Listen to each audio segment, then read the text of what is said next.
Pesan singkat saya buat teman-teman yang terjebak di pinjaman online, tolong sadarlah, stoplah baper-baperan, pergunakanlah logika dengan maksimal. Kenapa seperti itu?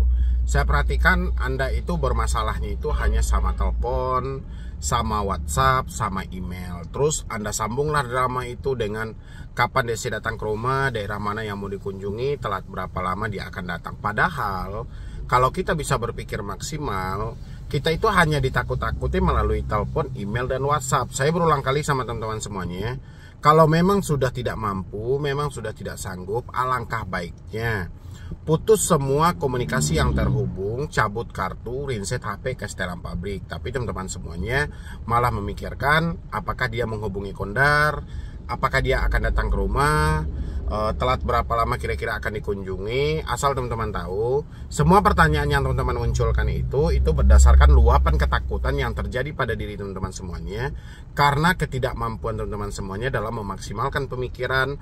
Habis itu mencerna mentah-mentah ucapan yang dikirim via WhatsApp, ucapan yang dikirim via email, ucapan yang dikirim via telepon. Jadi buat teman-teman semuanya, kalau Anda ingin bebas dari jeratan pinjaman online, saya sarankan untuk Anda menutup atau memutus semua komunikasi yang terhubung langsung ke pinjaman online.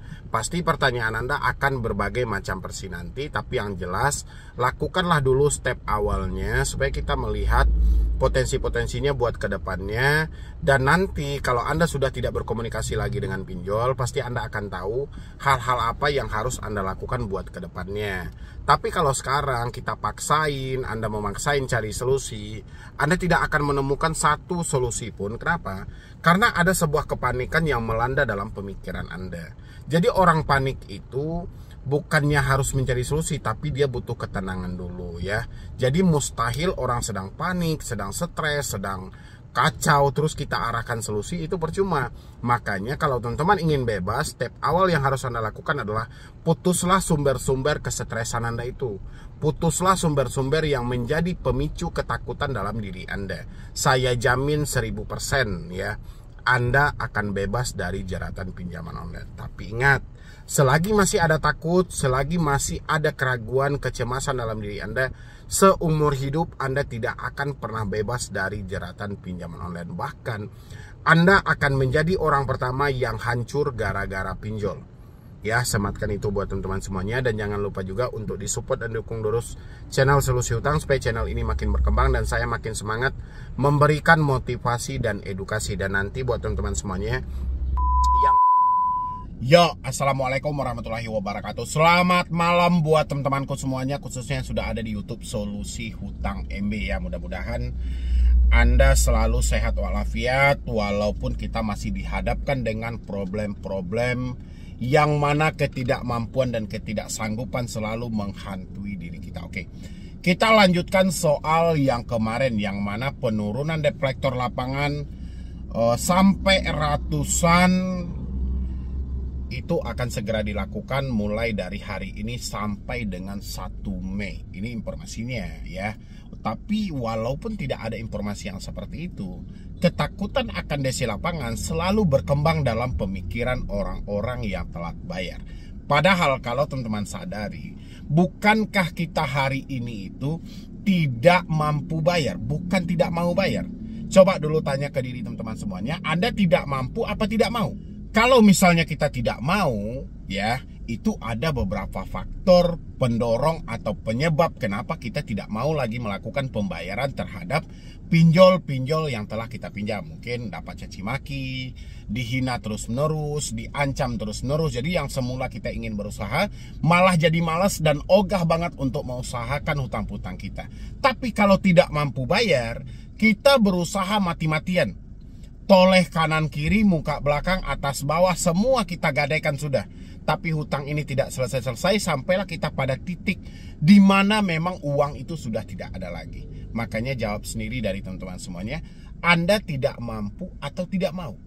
Ya, kalau Anda sudah menjawabnya tidak mampu, otomatis seiring dengan hal itu, apapun ancaman yang selalu teman-teman lontarkan atau selalu yang teman-teman dapatkan yang dilontarkan oleh deflektor, itu tidak perlu mengganggu. Contohnya seperti yang kita dengarkan berikut ini. Dapat diperhatikan, nasabah Shopee SPayLater atas pinjaman ini data sudah kami terima untuk dilakukan kunjungan lapangan. Harap siapkan dananya. Di sana sangat jelas kan bahwasannya ada suara dari debt collector yang mana katanya data semuanya setelah dilimpahkan itu ada kertas yang dia pegang itu dari Shopee. Ya, tapi kalau teman-teman yang mengalami telat bayar dan macet bayar, itu pasti akan ketakutan yang sangat luar biasa. Pasti kecemasan yang sangat luar biasa. Tapi coba kita logika, coba kita analisa.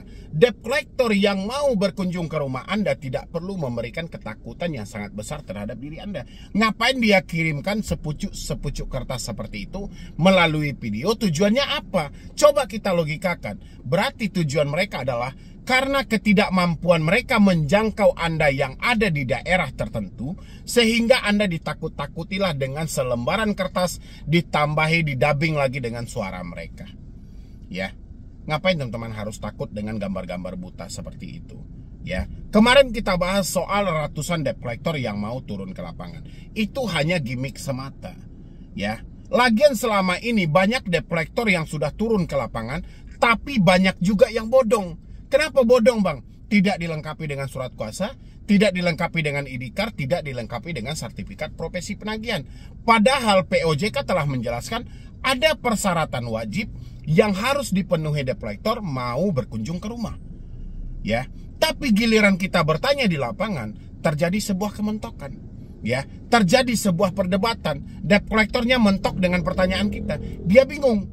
Kok bisa? Yang seharusnya yang dibahas itu soal hutang-hutang, kenapa malah kelengkapan mereka? Dia beranggapan semua debitur ini bodoh, tidak. Makanya buat teman-teman semuanya, Anda harus hafal hal-hal apa aja yang harus dipertanyakan ketika berhadapan langsung dengan debt collector. Jangan selalu mengedepankan yang namanya rasa takut. Kalau hanya sepucuk kertas yang dikirimkan melalui WhatsApp, melalui email, itu Anda nggak usah baperan dengan hal itu. Kalau mereka mengirimkan misalnya ada video orang sedang di perjalanan, Anda nggak usah takut juga. Tapi analisa, kenapa mereka mengirimkan hal-hal yang seperti ini? Makanya saya bisa ponis teman-teman semua itu, masalah Anda itu dengan SMS sebenarnya. Masalah Anda itu dengan telepon, masalah Anda itu dengan WhatsApp. Nggak ada hubungan dengan masalah-masalah lainnya gitu loh. Bayangin sama teman-teman, setiap hari orang selalu mengirimkan screenshot sama saya. Mereka diancam melalui SMS dengan kata-kata seperti ini. Kalau punya otak dipakai ya. Kalau udah nggak peduli sama data pribadi lu, jangan gua ancurin segera. Juga foto pengajuan KTP, NPWP, kartu keluarga gue sebar ke semua media, kontak tempat kerja lu. Gue nggak main-main, jam 12 selesaikan utang-utang lu. Beres sebelum semua terjadi. Berarti kita diancam. Ya, kenapa Anda mengirimkan chat ini sama saya sementara chat ini tidak ada alamatnya, tidak menjelaskan secara spesifik ini dilakukan oleh pinjol mana? Itu menandakan Anda sedang ketakutan menerima chat yang seperti ini. Ya, kenapa giliran saya menghimbau teman-teman semuanya untuk memutus semua komunikasi, kenapa Anda tidak mau? Sementara Anda setiap hari mengirimkan bukti SMS, setiap hari mengirimkan bukti WhatsApp, setiap kali lihat tidak ada yang menyebutkan nama aplikasinya. Tapi teman-temannya sudah baper duluan. Ya, dia bilangin gini, harusnya kredipo sih karena cuma itu yang udah telat 8 hari. Nggak bisa kita menduga harusnya itu kredipo. Ya, kalau Anda meminjam lebih dari satu aplikasi, ini nggak bisa diraba sama sekali. Ya, karena mereka tidak mau menyebutkan nama aplikasi. Jadi, Anda pun juga tidak harus baper dengan hal ini. Kalau Anda sudah nggak tahan lagi dengan chat-chat WhatsApp mereka, Anda bisa ganti nomor. Kenapa tidak mau? Ya, daripada kita disibukkan dengan ancaman-ancaman yang tidak bertujuan seperti ini, apa nggak capek? Ya, debiturnya bilang ini kelanjutannya, Bang. Mana kelanjutannya? Ini dia. Lu lihat ya cara main gua anjing, 100% gua bikin tuntas data pribadi lu, siap-siap malu seumur hidup. Data pribadi lu terutama KTP dan rekening bank lu gua ajuin ke 10 pinjol biar mati kejerat utang. Kalau punya utang minimal sadar diri, otak digunain. Udahlah, nggak usah baper dengan hal-hal ini. Ya, ini ancaman-ancaman sampah yang tidak jelas juga. Debt collector sebelum melontarkan ancaman sama Anda, dia udah ketakutan duluan.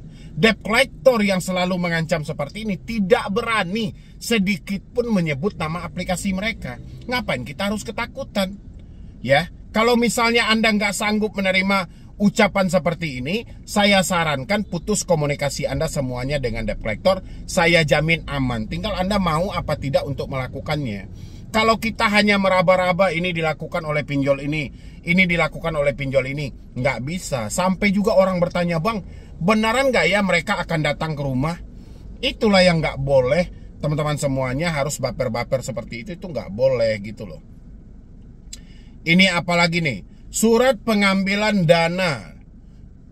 Dengan ini kami beritahu bahwa akan ada kunjungan penagihan untuk membantu menjemput dana pelunasan sesuai dengan nominal yang tertera di aplikasi. Mohon kiranya untuk bisa bekerja sama dengan petugas kami di lapangan dengan nama-nama yang sudah dicantumkan sebagai berikut. 1.